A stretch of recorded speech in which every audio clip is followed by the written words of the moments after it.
Hello मेरे दोस्तों, कैसे हो आप सभी। दोस्तों आज हमें अपना एक नया एक्ट चालू करना है जिसका नाम सेल ऑफ गुड्स एक्ट 1930 है।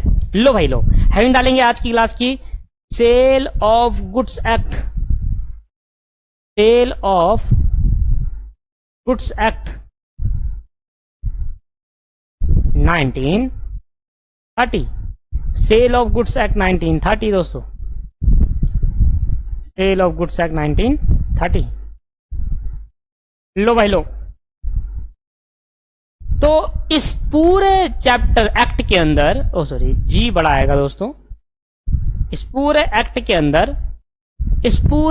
के अंदर हमें कितने चैप्टर्स हैं जो कवर करने हैं दोस्तों। तो total chapters to be covered, तो एक आपको एक ओवरव्यू मिल जाएगा कि भाई टोटल चैप्टर में कितने कवर करने हैं। तो total chapter to be covered, heading डालेंगे आप भी, total chapter to be covered. लो भाई लो, पहला लिखना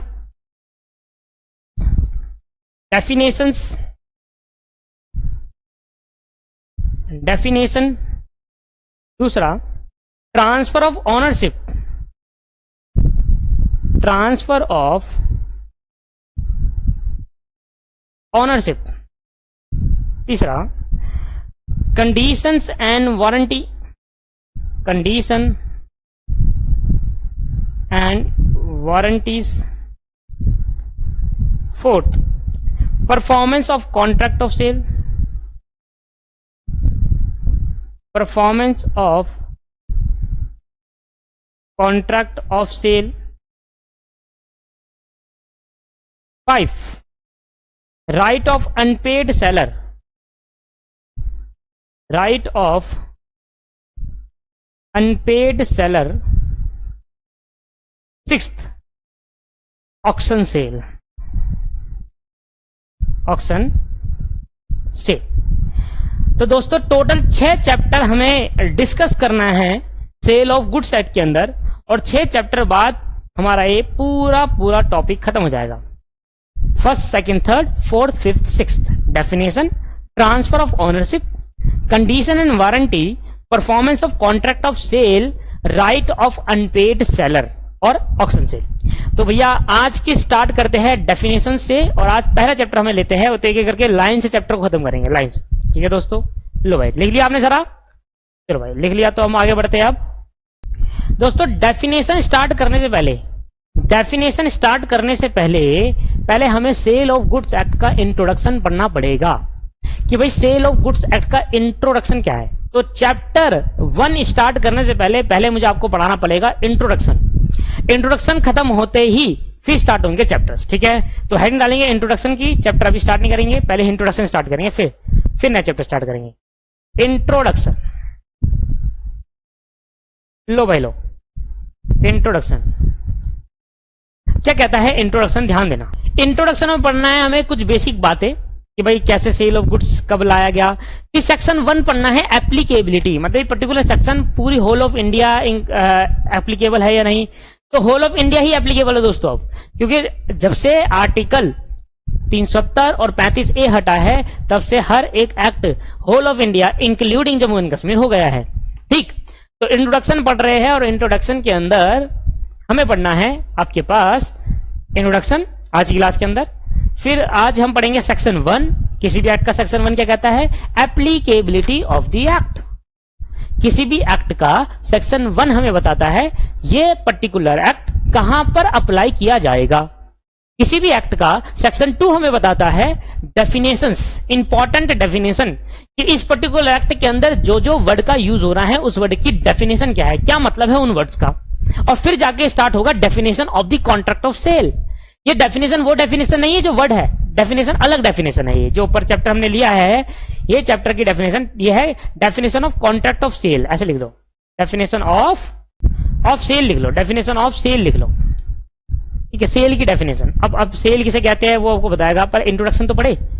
तो पहला पॉइंट इंट्रोडक्शन का क्या कहता है, ध्यान देना। पहला पॉइंट लिखना नहीं है अभी, जब मेरा सुनेंगे फिर जाके लिखेंगे। पहला पॉइंट कहता है सेल ऑफ गुड्स एक्ट 1930 से पहले की बात अगर करूं तो बिफोर इनएक्टमेंट, जब ये सेल ऑफ गुड्स एक्ट 1930 आया उससे पहले क्या था, जितने भी प्रोविजन परचेज और सेल से रिलेटेड थे वो इंडियन कॉन्ट्रैक्ट एक्ट के अंदर थे। क्या मतलब हुआ कि मतलब इंडियन कॉन्ट्रैक्ट एक्ट 1872 में सारे प्रोविजन थे सेल्स और परचेजेस से रिलेटेड, सेल परचेजेस से रिलेटेड सारे प्रोविजन थे। अब 1930 में क्या करा गया, जब ये एक्ट लाया गया, इस एक्ट से पहले क्या था, सेल ऑफ गुड्स एक्ट आने से पहले सेल से रिलेटेड के सारे प्रोविजन, परचेजेस से रिलेटेड के सारे प्रोविजन इंडियन कॉन्ट्रैक्ट एक्ट के अंदर था। अब वहां से वो प्रोविजन जो सेल से रिलेटेड है, वो प्रोविजन जो परचेज से रिलेटेड है, उनको इकट्ठा करके एक अलग प्रोविजन, अलग एक्ट बना दिया और उस एक्ट का नाम दिया sales of goods act 1930 sale of goods act 1930। क्या बात क्लियर है या नहीं है? यस सर, बात क्लियर है। तो इंडियन कॉन्ट्रैक्ट एक्ट 1872 के अंदर सेल और परचेज के प्रोविजन भी हुआ करते थे, पर गवर्नमेंट ने क्या करा, भारत सरकार ने क्या करा, सेल के सारे provisions, law related to sale, law related to purchase एक साथ लाकर एक नया एक्ट बना दिया गया जिसका नाम बोला सेल ऑफ गुड्स एक्ट। तो मतलब it is a part of Indian contract act. Sale of goods act एक इंडियन कॉन्ट्रैक्ट एक्ट का पार्ट है। पार्टनरशिप एक्ट भी इंडियन कॉन्ट्रैक्ट एक्ट का पार्ट है दोस्तों, पर अभी बात हम सेल ऑफ गुड्स एक्ट की कर रहे हैं। अगर आपको ध्यान हो दोस्तों, कॉन्ट्रैक्ट का लास्ट सेक्शन जो मैंने पढ़ाया था वो सेक्शन 75 था। सेक्शन 75 हमारा कॉन्ट्रैक्ट के बेसिक का लास्ट सेक्शन था, बेसिक का, स्पेशल का नहीं, बेसिक का लास्ट सेक्शन था। तो बेसिक अगर हमने पूरा भी जितना ही बड़ा कॉन्ट्रैक्ट, बेसिक का लास्ट सेक्शन 75 था। तो सेक्शन 76 से लेकर सेक्शन 123 तक सारे प्रोविजन सेल और परचेज से रिलेटेड थी, उनको हमने हटा दिया। सेक्शन 76 से लेकर सेक्शन 70, सेकंड पॉइंट का लिख रहा हूं मैं, अभी लिखा नहीं है कुछ भी, सेक्शन 76 से लेकर अप टू सेक्शन 123 से ये सारे प्रोविजन जो रिलेट कर रहे थे वो परचेज और सेल से कर रहे थे दोस्तों। इस वजह से इन सभी सेक्शन को इंडियन कॉन्ट्रैक्ट एक्ट से हटाकर एक नया एक्ट में बदल दिया गया और उसको बोला the Indian sale of goods act. क्या बोला? The Indian sale of goods act. The Indian sale of goods act लाया गया। पहले क्या लाया गया? Indian sale of goods act आया गया। पहले सेल ऑफ गुड्स एक्ट ना, the Indian sale of goods act था दोस्तों। अच्छा, तो क्या हुआ बताओ? सेल और परचेज से रिलेटेड जितने भी प्रोविजन हैं वो इंडियन कॉन्ट्रैक्ट एक्ट 1872 के अंदर हुआ करते थे। अब वहां वो प्रोविजन चालू हुए थे सेक्शन 76 से सेक्शन 123 तक। तो 76 से 123 सेक्शन को मिलाकर इनका एक नया सेपरेट एक्ट बनाया जिसका नाम था the Indian sale of goods act. Indian sale of goods act लाया गया, ठीक। और ये कब आया गया? 1930 में आया था और 1 जुलाई को आया था दोस्तों ये एक्ट। मतलब सेक्शन 76 से कॉन्ट्रैक्ट एक्ट के सेक्शन 76 टू 123 तक के सेक्शन को हटाकर एक सेपरेट एक्ट बनाया और उसको बोला the Indian sale of goods act 1930 और 1 जुलाई को उनको सेपरेट कर दिया था। बट दोस्तों 22 सितंबर 1963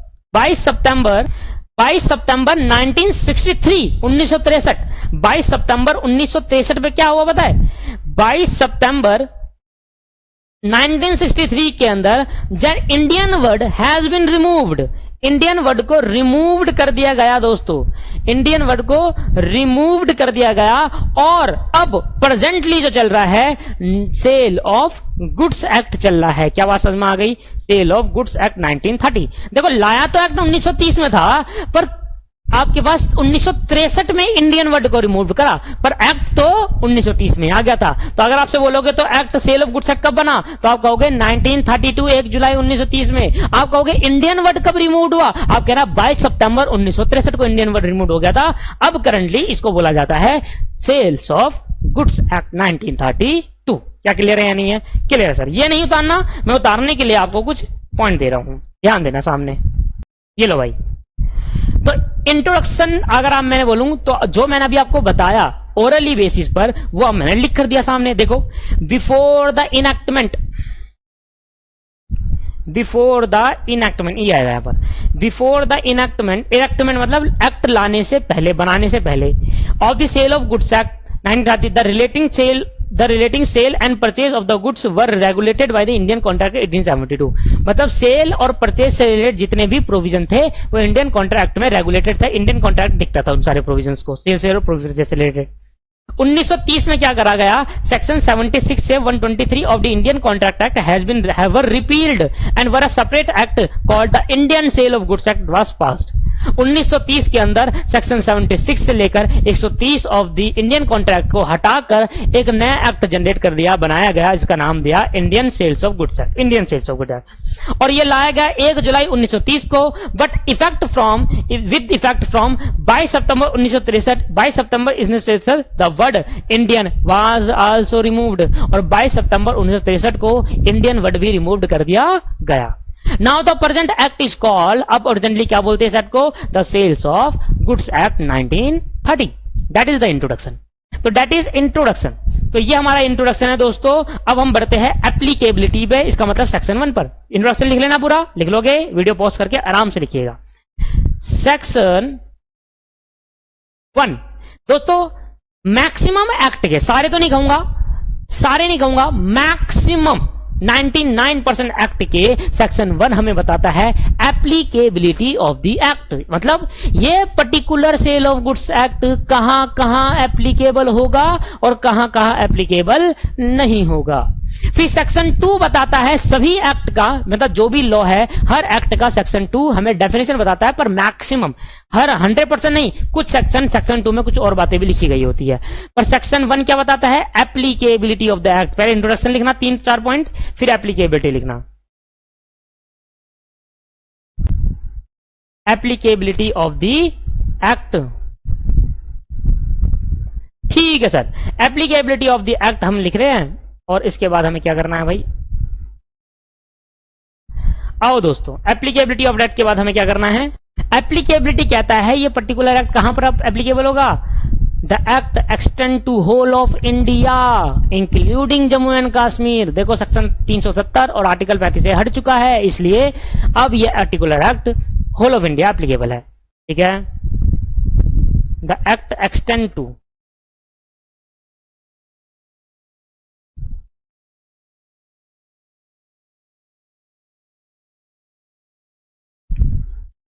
the act extend to whole of India including, अब इंक्लूडिंग लिखना जरूरी तो नहीं, फिर भी लिख देता हूं, इंक्लूडिंग जम्मू एंड कश्मीर। जम्मू और कश्मीर में भी अब सारे एक्ट इंडिया के अप्लाई हो रहे हैं, जम्मू एंड कश्मीर, ठीक है। बस इतनी लाइन लिख दी, बस यही तो कहना था। सेक्शन 2 हमें क्या बताता है, किसी भी एक्ट का, मैक्सिमम एक्ट का सेक्शन 2 हमें डेफिनेशंस बताता है। डेफिनेशन मतलब वर्ड्स की डेफिनेशन, जो वर्ड इस पूरे सेल ऑफ गुड्स एक्ट के अंदर बार बार यूज होंगे उनका मतलब पहले ही बता देता है। सेक्शन 2 बताता है definition,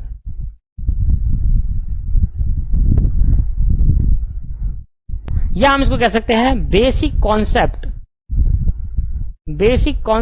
of sales of goods act, sales of goods act के 1930 के कुछ बेसिक कॉन्सेप्ट, ठीक है सर। क्या बेसिक कॉन्सेप्ट है, मतलब डेफिनेशन, बायर किसे कहते हैं, सेलर किसे कहते हैं, ये सब आपको बता रहा है, ठीक है सर, समझ में आ रहा है। लो दोस्तों, तो अब मैं आपको बता रहा हूं सर इंपॉर्टेंट डेफिनेशन, मतलब डेफिनेशन हम डिस्कस कर रहे हैं आज अभी की क्लास में, और आज हम डेफिनेशन की क्लास खत्म करके फिर नेक्स्ट क्लास से हम चैप्टर स्टार्ट करेंगे डेफिनेशन ऑफ सेल्स से, ठीक है, जो हमारा पहला चैप्टर रहेगा। अभी इंट्रोडक्शन आज की क्लास में हो गया, पहली क्लास में जिसमें आपको डेफिनेशन क्लियर करवा दूंगा, और बाकी नेक्स्ट क्लास से हम अपना मेन चैप्टर स्टार्ट करने लग जाएंगे, जो हमारे स्टडी मैट के हिसाब से है, जो हमारे एक्ट के हिसाब से। अच्छा सर, जरा बताना सर, मेरे को बताओ बायर और सेलर कौन होता है। तो मैंने कहा देखो, एक पर्सन है राम, ठीक है, और एक पर्सन है श्याम। अब भाई राम ने श्याम को कहा कि मैं तुम्हारी कार खरीदना चाहता हूं, I want to buy your car, I want to buy your car, मैं तुम्हारी कार खरीदना चाहता हूं। श्याम कह रहा हाँ मैं भी बेचना चाहता हूं। श्याम कह रहा है मेरे भाई कि मैं भी बेचना चाहता हूं। आई वॉन्ट टू, एक मिनट, राम क्या कह रहा है, मैं भी बेचना चाहता हूं। राम कह रहा है कि भाई मैं खरीदना चाहता हूं। श्याम कह रहा है कि भाई मैं बेचना चाहता हूं।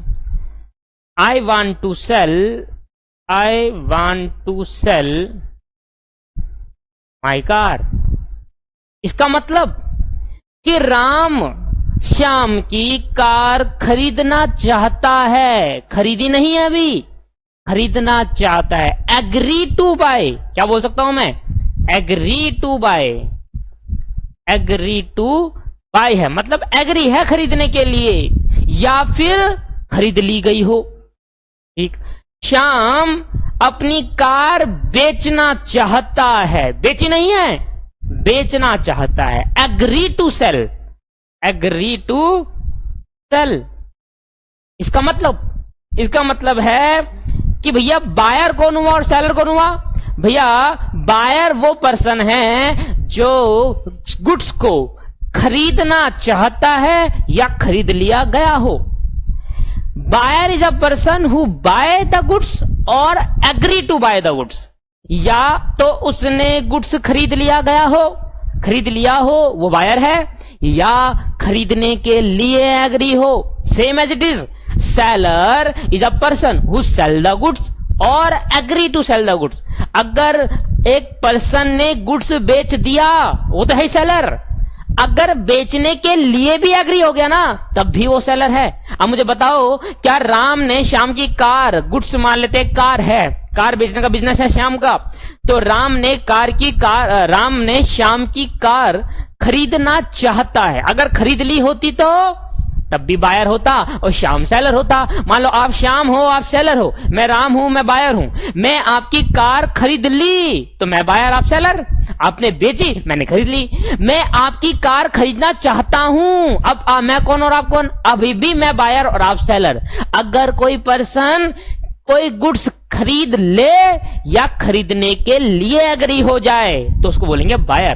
Buyer is a person who buy the goods और agree to buy the goods. खरीदने के लिए एग्री है, चाहता है खरीदना, और खरीद लिया गया हो, तो दोनों ही केस के अंदर बायर कहा जाएगा। Seller is a person who sell the goods, जिसने बेच दिया हो या बेचने के लिए एग्री। देखो बेच दिया हो तो सेलर है ही, बेचने के लिए एग्री भी हो जाए, भले ही बेचना हो पर एग्री हो गया बेचने के लिए, अब भी वो सेलर हो जाएगा दोस्तों। तो डेफिनेशन क्या कहती है, सेक्शन 2 सबसेक्शन 1 बताता है कि बायर किसे कहते हैं। Buyer is a person who buy और agree to buyer the goods. Buyer कौन है भैया, राम, और सेलर कौन है भैया, श्याम है, श्याम।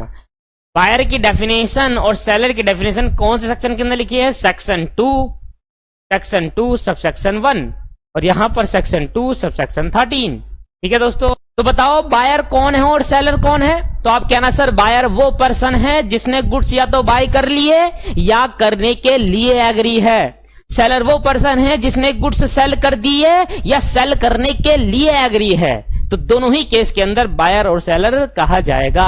सेक्शन 2 सबसेक्शन 1 बताता है बायर का मतलब, सेक्शन 2 सबसेक्शन 13 बताता है सेलर का मतलब। ठीक है, आओ जरा सामने देखेंगे, इसको उतारना है आपको। बताओ बायर की डेफिनेशन, यहां देखो सामने, बायर किसे कहते हैं, बायर। तो buyer means a person who buy और agrees to buy a goods, जो बाय करे या बाय करने के लिए एग्री हो गया, हाँ मैं खरीदूंगा। Seller means a person who sell, जो सेल कर दे, यस, और एग्री टू सेल गुड्स, या सेल करने के लिए एग्री हो गया, बेचा नहीं, बेचने के लिए तैयार है, तब भी वो सेलर मान लिया जाएगा। क्लियर है नहीं है, तो क्लियर है। तो ये डायग्राम आपके पास यहां उतार लो या फिर मेरा पीछे वाला डायग्राम उतार लो, बात तो एक ही है। आओ दोस्तों, तो एक कंडीशन, एक तो समझ में आ गया कि बायर और सेलर क्या होता है। तो बायर वो पर्सन होता है जिसने गुड्स बाय कर लिए या बाय करने के लिए एग्री है। सेलर कौन हो गया, जिसने गुड्स सेल कर दिए या सेल करने के लिए, अभी करे नहीं है या कर दिए हो तो सेलर है, करने के लिए एग्री है तब भी सेलर है दोस्तों। क्लियर है या नहीं है। आओ जरा मीनिंग सीखते हैं डिलीवरी का। डिलीवरी का आओ जरा मीनिंग सीखते हैं, डिलीवरी किसे कहते हैं। देखो, जब एक पर्सन अपनी मर्जी से किसी गुड्स का पोजेशन, गुड्स का पोजेशन का मतलब, गुड्स का पोजेशन का मतलब ये पेन है, ये पेन मैंने यहां से लेकर अपनी मर्जी से आपको दे दिया, that is called possession, transfer करना। और जब इस गुड्स का अधिकार, मतलब इस गुड्स का, मान लो एक फोन है दोस्तों, मान लो एक फोन है और फोन आपने खरीदा, फोन आपने खरीदा, आपने जब उसका फोन खरीदा तो आप उसके मालिक बन गए, आप उसके क्या बन गए, मालिक बन गए, दैट इज कॉल्ड ओनरशिप। जब मालिकाना हक ट्रांसफर करा जाता है उसको ओनरशिप कहा जाता है। और जब वो फोन आपके पास आता है उसको पोजीशन ट्रांसफर करा, मतलब पोजीशन का मतलब है फिजिकली गुड्स को ट्रांसफर होना, और ओनरशिप ट्रांसफर का मतलब हो गया कि आपका मालिकाना हक आप पे ट्रांसफर हुआ है। आपने कार खरीदी, कार आपके नाम हो गई, ये ओनरशिप ट्रांसफर हुआ। कार आपके पास पहुंचाई गई, ये पोजीशन ट्रांसफर हुआ। आपने फ्रिज खरीदा, आप फ्रिज खरीदने के फ्रिज के मालिक बन गए, ये ओनरशिप ट्रांसफर हुआ। आप ये फ्रिज आपके घर तक पहुंचाएगा, ये पोजीशन ट्रांसफर हुआ। तो यहां बात कर रहा हूं, डिलीवरी में ओनरशिप की बात नहीं करते, डिलीवरी में उस पर्टिकुलर फिजिकल एग्जिस्टेंस की बात करी जाती है। अमेजोन से आपने एक बहुत बढ़िया फोन खरीदा, तो फोन जैसे आपने पेमेंट करी तो अमेजोन वाले ने बिल आपके नाम कर दिया, इसका मतलब फोन आपके नाम हो गया, पर फोन अभी आपके घर पे नहीं पहुंचा। तो ओनरशिप तो ट्रांसफर कर दी, फोन आपके नाम तो कर दिया, पर बिल फोन आपके घर नहीं पहुंचा, इसका मतलब फोन का पोजीशन आपके पास नहीं पहुंचा, ओनरशिप पहुंच गई। तो ओनरशिप पोजीशन में डिफरेंस समझ में आया। तो ओनरशिप मतलब मालिकाना हक ट्रांसफर होना, that is called ownership transfer. जब वो पर्टिकुलर गुड्स मेरे हाथ में आ जाए, that is called position transfer. आया समझ में? तो डिलीवरी का मतलब क्या होता है दोस्तों, जब कोई एक पर्सन अपनी मर्जी से एक गुड्स को, उसका पोजीशन, गुड्स को यहां से वहां ट्रांसफर कर दे, उसका पोजीशन ट्रांसफर कर दे, मतलब गुड्स, पोजीशन मतलब फिजिकली गुड्स, पोजीशन कहते हैं। ऑनरशिप मतलब नाम कर दे, वो अलग चीज। घर आपके नाम हो गया तो ऑनरशिप ट्रांसफर है, घर आपके पास तो ना आएगा, पोजीशन थोड़ा ट्रांसफर कर सकते हैं किसी घर का, बिल्डिंग का, बिल्डिंग उठाकर दे देंगे आपके, वहीं रहिए। घर आपके नाम होता है, मतलब घरों में इमूवेबल प्रॉपर्टी में सिर्फ और सिर्फ ऑनरशिप ट्रांसफर होता है, पोजीशन नहीं। पर मूवेबल प्रॉपर्टी के अंदर पोजीशन ट्रांसफर होता है और ऑनरशिप भी।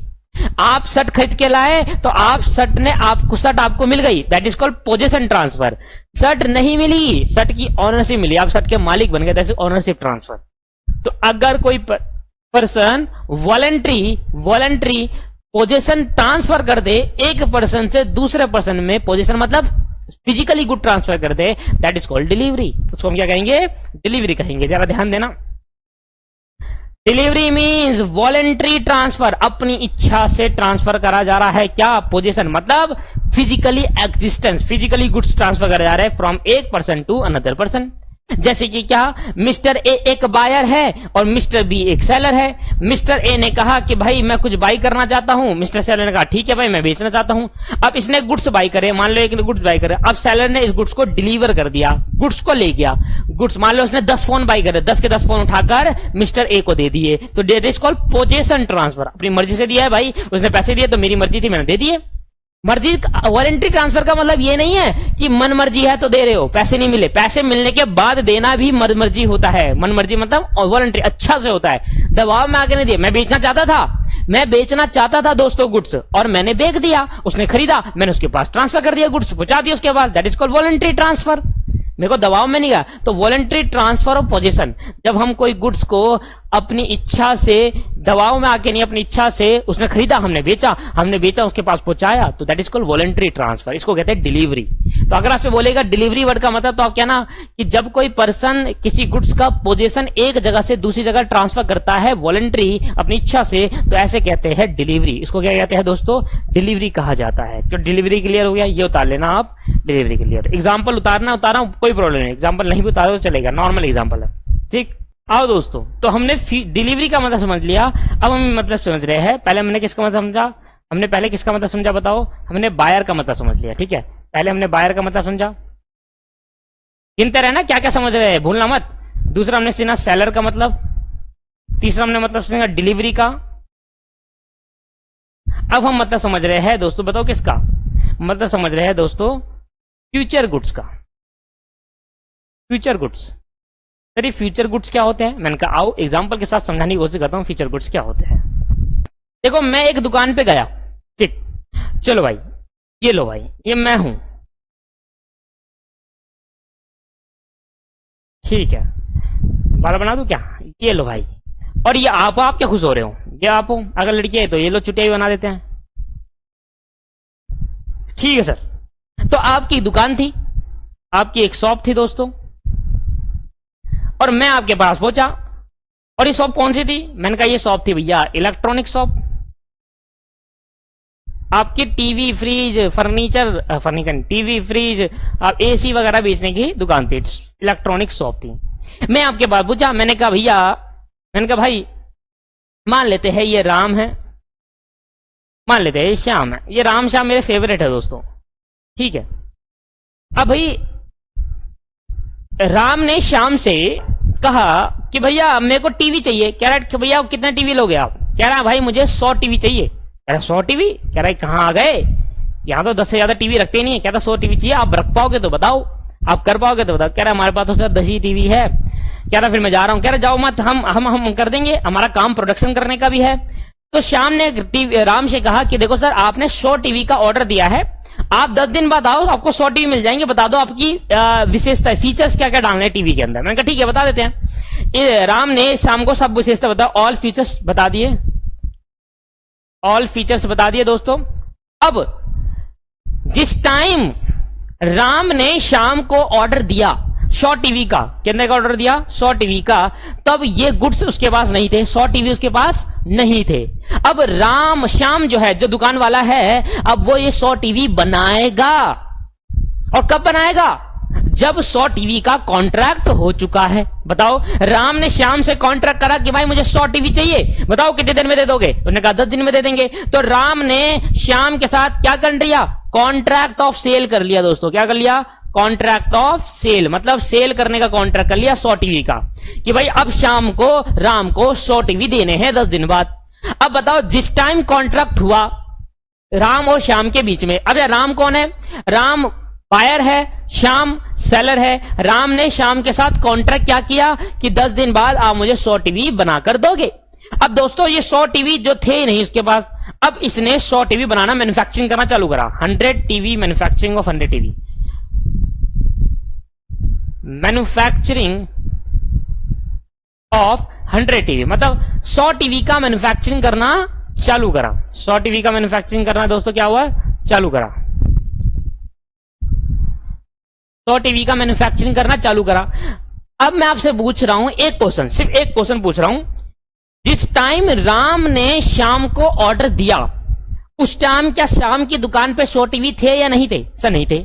इसका मतलब जिस टाइम कॉन्ट्रैक्ट हुआ उस टाइम गुड्स नहीं है, गुड्स कॉन्ट्रैक्ट बनने के बाद मैन्युफैक्चरिंग होंगे, ऐसे गुड्स को फ्यूचर गुड्स कहा जाता है। Eight the time of contract goods ना होना और कॉन्ट्रैक्ट होने के बाद मैन्युफैक्चरिंग स्टार्ट होना, ऐसे गुड्स को फ्यूचर गुड्स कहेंगे। मतलब ये 100 टीवी आज फ्यूचर गुड्स है क्योंकि अभी बनेंगे, क्या बोलेंगे, अभी बनेंगे। तो फ्यूचर गुड्स क्या होते हैं, ध्यान देना। ये एग्जांपल लिख लेना आप, बढ़िया से एग्जांपल याद उतारना है, आपको याद रहेगा, जो अभी एग्जांपल दे रहा हूं वो लिखना है, ठीक है, ये वाला एग्जांपल नहीं लिखना। Future goods means goods to be manufactured, to be manufactured, to be मतलब करेंगे या प्रोडक्शन प्रोड्यूस, कभी कभी कोई गुड्स मैन्युफैक्चर हो, कभी कभी कोई प्रोड्यूस होते हैं। कहता है जी ये राम के टीवी, ये कहता है श्याम कहता है भैया, श्याम कहता है भाई मैं तो मैन्युफैक्चरिंग कर सकता है, इतनी बड़ी मेरे पे फैक्ट्री नहीं है मैन्युफैक्चरिंग, मैं मैन्युफैक्चरिंग वालों से खरीद लूंगा। तो इसका मतलब ये मैन्युफैक्चरिंग भी कर सकता है, खुद भी बना सकता है, प्रोडक्शन भी कर सकता है। अगर गुड्स प्रोडक्शन वाले होता है, गुड्स हो गए, बात एक ही हो जाती है, पर डिफरेंस थोड़ा सा होता है प्रोडक्शन और मैन्युफैक्चरिंग के अंदर। और एक्वायर भी कर सकता है, एक्वायर मतलब किसी से खरीद सकता है, खुद ना बनाकर किसी से खरीद ले। भाई ये क्या करेगा, 100 टीवी खुद ना बना के क्या करेगा, 100 टीवी किसी ऐसे पर्सन से खरीदे, होलसेलर से खरीदे जो सस्ता मिलता है, इसको महंगे में बेच दे, तो एक्वायर कर ले, acquire by the seller after the making of contract of cell.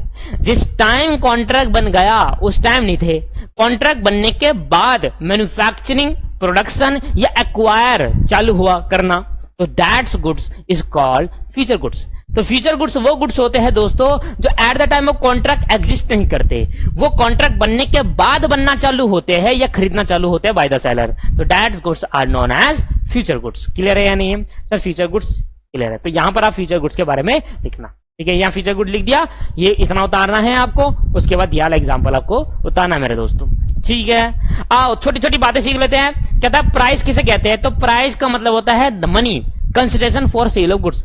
मेरे गुड्स बेचने के बाद जो मुझे मिलेगा मनी की फॉर्म में, दैट इज कॉल्ड प्राइस। तो सर प्राइस का मतलब क्या है? मेनली प्राइस क्या है? प्राइस ये है, price means the money consideration for sale of goods. Goods बेचने के बाद जो पैसा आएगा, दैट्स कॉल्ड प्राइस। आपने कार बेचनी है, आपका कार का बिजनेस है, आप कार बेचते हो, आपने कार बेची है, आपने कहा 1 लाख रुपए की कार बिकेगी, तो 1 लाख रुपए क्या है दोस्तों? प्राइस है। आया समझ में? प्रॉपर्टी क्या है दोस्तों?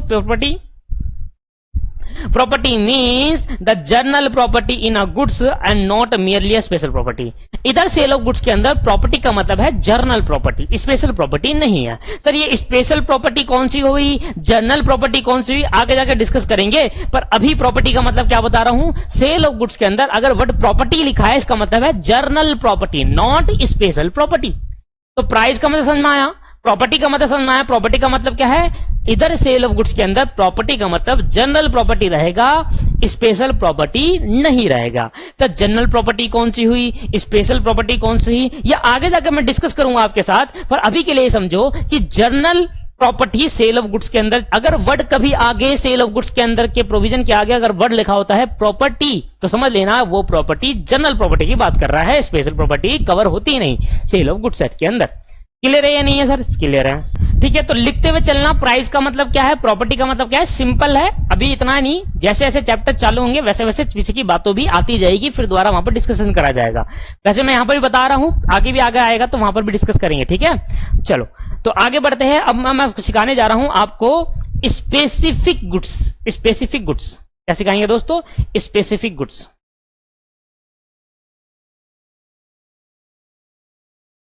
Specific goods.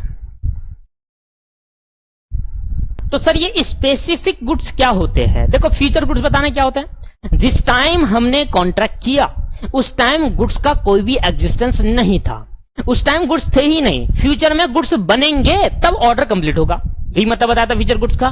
Specific good just opposite है। क्या मतलब है? जिस टाइम आप कॉन्ट्रैक्ट कर रहे हो उस टाइम वो गुड्स एग्जिस्ट कर रहे हैं, उस टाइम है वो गुड्स। अगर आप किसी दुकान पे जाकर राम ने, मान लेते हैं राम ने, मिस्टर ए ने बी से क्या करा भाई, कहा कि भाई मुझे 100 टीवी चाहिए। कह रहा ले जाओ, हमारा तो काम 100 क्या 1000 मांगो, हमारे पे 1000 भी पड़े हुए हैं। इसका मतलब 100 टीवी का जो ऑर्डर दिया गया है, इस ऑर्डर दे के टाइम, कॉन्ट्रैक्ट करने के टाइम पर, कॉन्ट्रैक्ट के टाइम पे, eight the time of contract the goods were exist. जिस टाइम हम कॉन्ट्रैक्ट कर रहे थे मेरे दोस्तों, उस टाइम गुड्स का एग्जिस्टेंस था। अगर गुड्स का एग्जिस्टेंस था, फ्यूचर में बनाने की जरूरत नहीं है, ऐसे गुड्स को स्पेसिफिक गुड्स कहेंगे। क्या बात समझ में आई नहीं आई? तो मतलब अगर 100 टीवी था तो इस 100 टीवी इसके पास एग्जिस्ट कर रहे थे। इसका मतलब क्या है दोस्तों? At the time of contract, if the goods are exist in a nature, then this goods known as specific goods. जिस टाइम हमने कॉन्ट्रैक्ट किया, अगर उस टाइम गुड्स एग्जिस्ट कर रहे हैं तो ऐसे गुड्स को हम स्पेसिफिक गुड्स कहेंगे दोस्तों। क्या क्लियर है या नहीं है? अब मुझे बताओ फ्यूचर गुड्स क्या होते हैं, स्पेसिफिक गुड्स क्या होता है? मैं एक दुकान पे गया, मैंने कहा भाई मुझे गुड्स चाहिए। वो कह रहा सर नहीं है मेरे पास अभी इतना, हाँ आपको 4 दिन बाद मिल जाएगा। तो वो बनाएगा या फिर खरीद कर लाएगा। तो ऐसे गुड्स को फ्यूचर गुड्स कहें। मतलब जिस टाइम मैं कॉन्ट्रैक्ट कर रहा था दोस्तों, उस टाइम अगर गुड्स नहीं है, that's goods known as future goods, आएगा फ्यूचर में। और जिस टाइम मैं कॉन्ट्रैक्ट कर रहा हूं उस टाइम गुड्स की एग्जिस्टेंस है, दैट्स कॉल्ड स्पेसिफिक गुड्स, उसको हम बोलेंगे स्पेसिफिक गुड्स। क्या बात क्लियर है नहीं है? यस सर, बात क्लियर। अगर आपको यह बात क्लियर होगी तो यहां आपको लिखना है, it mean the goods identified and agreed upon the time of contract of sale. जिस टाइम हम कॉन्ट्रैक्ट ऑफ सेल का कॉन्ट्रैक्ट हो रहा था, मतलब मैं खरीदूंगा आप बेचोगे, तो हमारा जो कॉन्ट्रैक्ट बन रहा था सेल का, उसको बोलते हैं कॉन्ट्रैक्ट ऑफ सेल। मैं खरीदा, आप बेचने का कॉन्ट्रैक्ट करो, उसको बोलते हैं कॉन्ट्रैक्ट ऑफ सेल। सेल का कॉन्ट्रैक्ट हुआ, खरीदने बेचने का सेल का कॉन्ट्रैक्ट हुआ, और जिस टाइम सेल का कॉन्ट्रैक्ट हुआ उस टाइम गुड्स आइडेंटिफाइड है, मतलब गुड्स खरीद दिख रहे हैं हमें कि हाँ गुड्स पड़े हुए एग्जिस्ट कर रहे हैं, that's goods is called specific goods. Clear है नहीं है दोस्तों? यस सर, क्लियर है।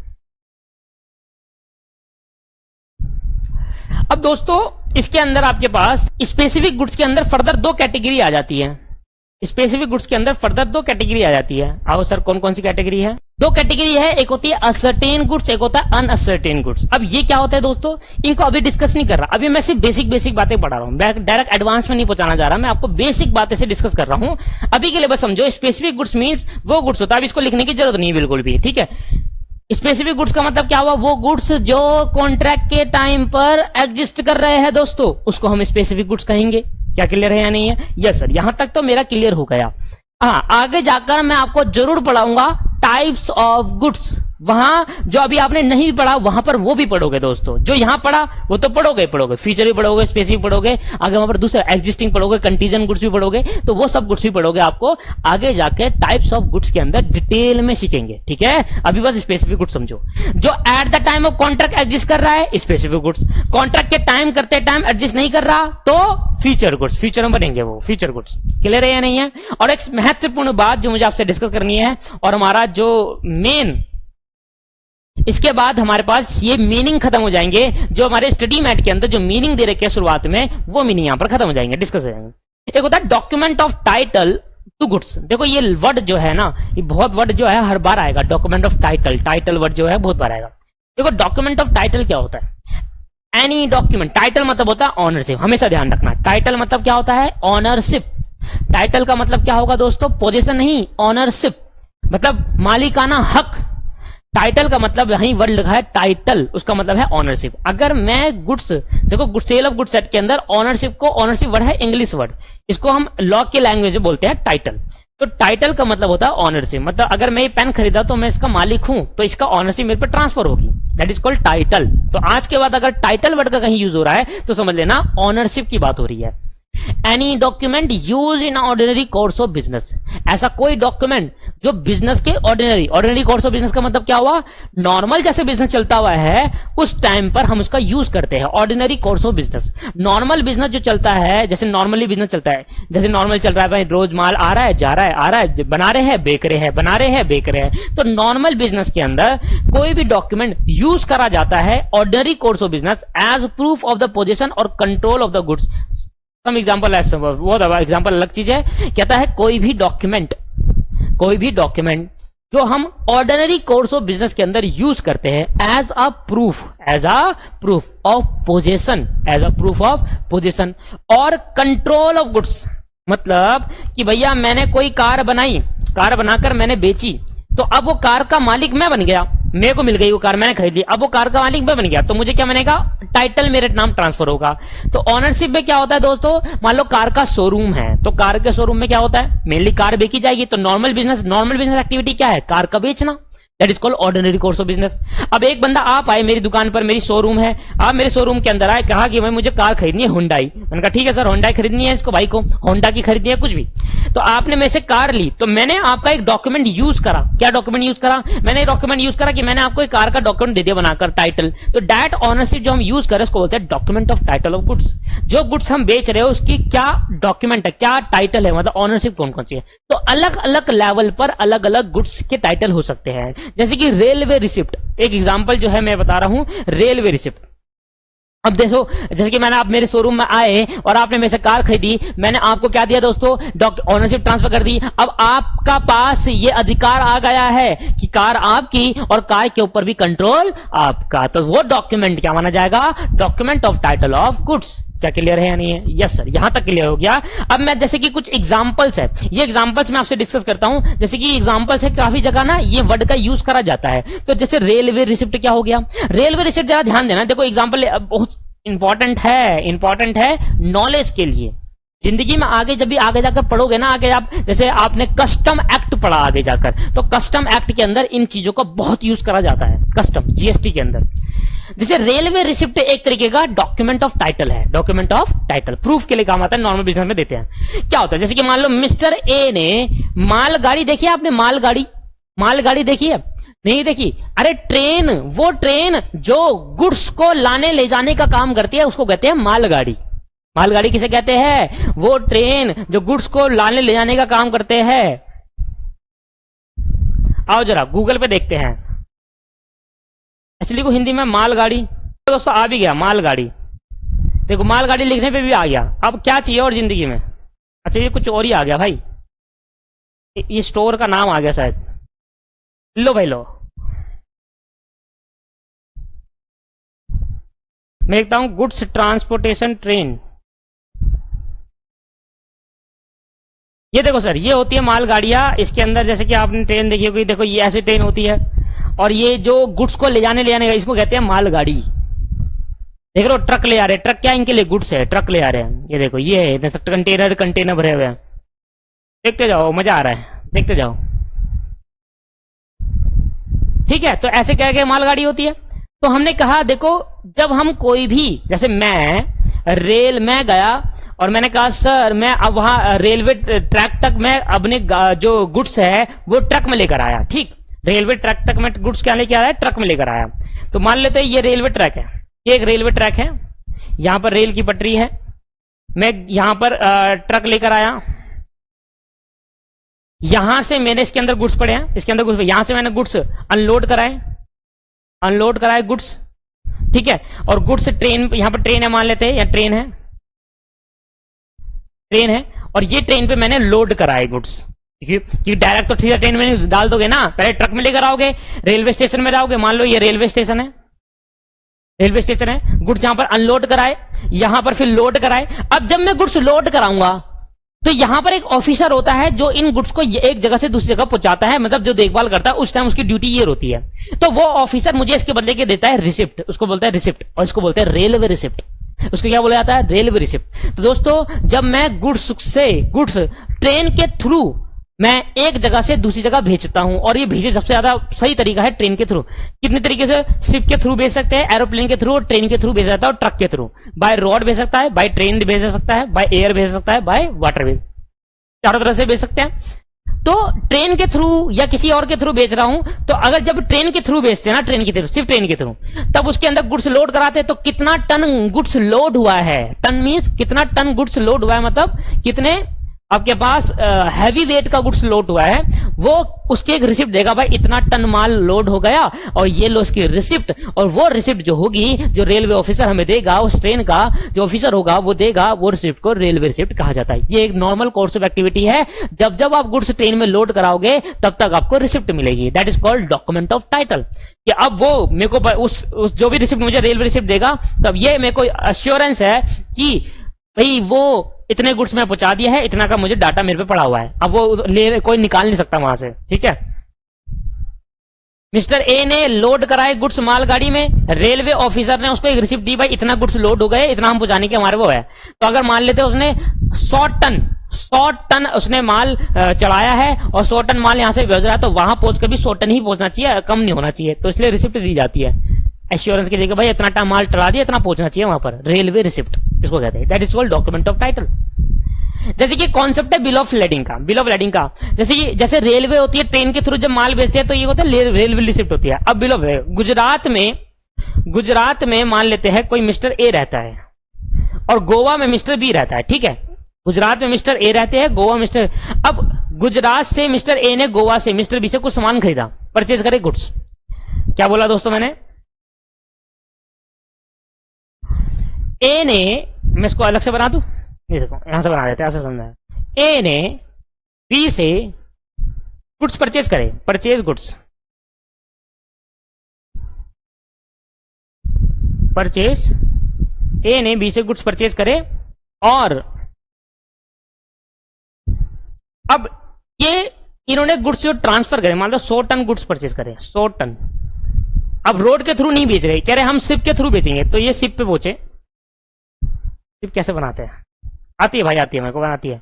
इतनी तो बनाए दूंगा कि अच्छे से लगी जाएगी आपको। ये लो भाई, धुआं भी निकाल दिया इसका, और लो भाई, अगर आप पानी बना दूंगा तो आपको असली की शिप लग जाएगी अभी। सर लाल पानी कौन सा है, इसके अंदर शार्क है, देखिए आपने शार्क वाली मूवी। लो भाई, तो यहां पर बी ने शिप, ये शिप है, नहीं लग रही तो मैं शिप लिख देता हूं, आपको पता चल जाएगा। शिप, गुड्स लोड कराए, गुड्स लोड करा दिए किसमें, शिप के अंदर।